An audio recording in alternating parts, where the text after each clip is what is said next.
আসসালামু আলাইকুম। তো এটা হচ্ছে হোন্ডা এক্স ব্লেড বাইক। তো এই বাইকটার সমস্যাটা হচ্ছে কি জানেন, সব কিছুই ঠিক আছে আপনার, মানে বাইকটা যখন চাবিটা অন করতেছে খালি টুস করে একটা সাউন্ড হচ্ছে, হওয়ার পরে এটা না ফিউজটা আস্তে করে কেটে যাচ্ছে। কিন্তু এটা যাচ্ছে, এটা হলো 20 নম্বর আর এটা এখানে হলো 15 নম্বর, মানে দুইটা ফিউজ দুই জায়গার মধ্যে যদি দেখা যাচ্ছে। আপনি যদি একটা ডাইরেক্ট করে দেন তাহলে এটা পটপট কেটে যাচ্ছে, যে এইটা কিন্তু 20 নম্বরটা কিন্তু বড়োটা, আর এখানে যে ফিউজটা থাকে এটা কিন্তু ছোটোটা। তো আমরা কি করছি, ফুল ওয়ারিংটাকে নেগেট করছি। কিন্তু দেখেন, মানে গাড়িটাকে ইচ্ছা মতো পানিতে ধুইছি আজকে। ধোয়ার পর থেকে চাবি তখন অন করতেছে, মানে চাবি তখন অন করতেছে, বাট তখন কিন্তু বাইকের টোটালি মানে লাইন অফ হয়ে যাচ্ছে। আর বাট কথা হচ্ছে যে ফিউজ কেটে যাচ্ছে গাড়িটা ধোয়ার পর থেকে। তো আমরা এটা ওয়ারিং ফাটাইছি, ফাটার পরে পুরোটাই চেক করে দেখছি, কোনো সমস্যা নাই। এই যে এখান থেকে এই ফিউজটা কিন্তু দুইটা লাইন, এটা কিন্তু তালাতে যায়, একটা ব্যাটারি লাইন, একটা তালাতে যায়।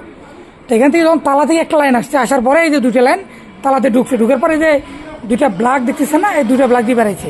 এখন কথা হলো দুইটা ব্লাকের মধ্যে কাজ কী কী।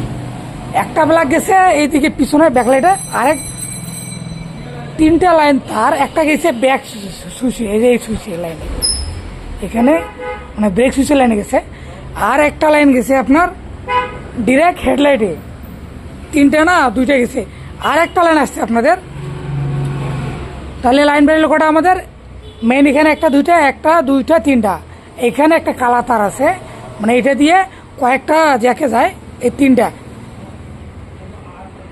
আর একটা লাইন আসছে আপনার এই যে সাইড লাইট ইন্ডিকেটারে, মোটে তিনটা তার।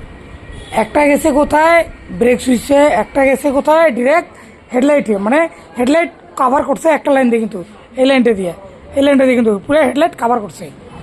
আর একটা লাইন আপনার গেছে কোথায় ফ্ল্যাশারে, এখানে তিনটা লাইন পুরো ফিল আপ।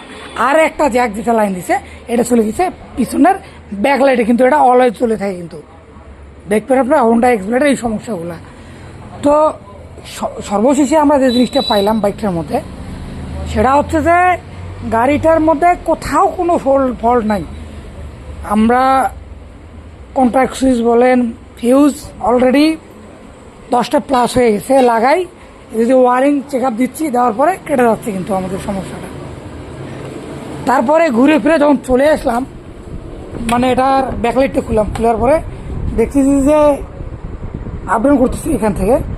পরে ঠিক এই জায়গাটার মধ্যে সিটের এই জায়গাটায়, এই দেখেন আপনাদের দেখাই, দেখছেন ভালো করে আপনাদের দেখাই, এই দেখেন তার চলে গেছে এখানে। এই যে কালো তারটা আছে না, এই আপনাদের দেখাই, এই কালো তারটা, এই তারটা যেখানে আসছে না, এই তারটা ফল্ট হয়। কেমনে যে ফল্ট হচ্ছে বুঝতে পারে না, ফল্টের কারণে এটা মানে এখানে ফায়ার করতেছে যখন, তখন কিন্তু ফিউজগুলো পটপটে কাটতেছে। মানে যখন চাবিটা অন হচ্ছে, আমরা কিন্তু ওয়ারিংয়ে লাড়া দিচ্ছি এখানে, বাট এখানে কিছু হচ্ছে না। যদি এখানে একটু সিটে নাড়াচাড়া বা এই ওয়ারিংয়ে টানা হচ্ছে, পটাশি কাটিয়ে যাচ্ছে কিন্তু। তারপরে সর্বশেষ যখন আমরা এটা খুললাম, খুলে এদিকে দেখেন তারগুলো দেখছেন, তখন আমরা এটাকে জয়েন্ট দিয়ে সেট আপ করে দেবো, আর কোনো সমস্যা নেই। যাদের বাইকের এই সমস্যাগুলো হয় অবশ্যই ফুল ওয়ারিংটা ভালো করে চেক আপ দেবেন, যে কোথায় ফল্ট আছে। আসলে বাইকের যে দেখা যায় কন্ট্যাক্ট সুইচ, অনেকে আমরা টার্গেট করি, কন্ট্যাক্ট সুইচ যায় না ভাই, এটা বুঝছেন।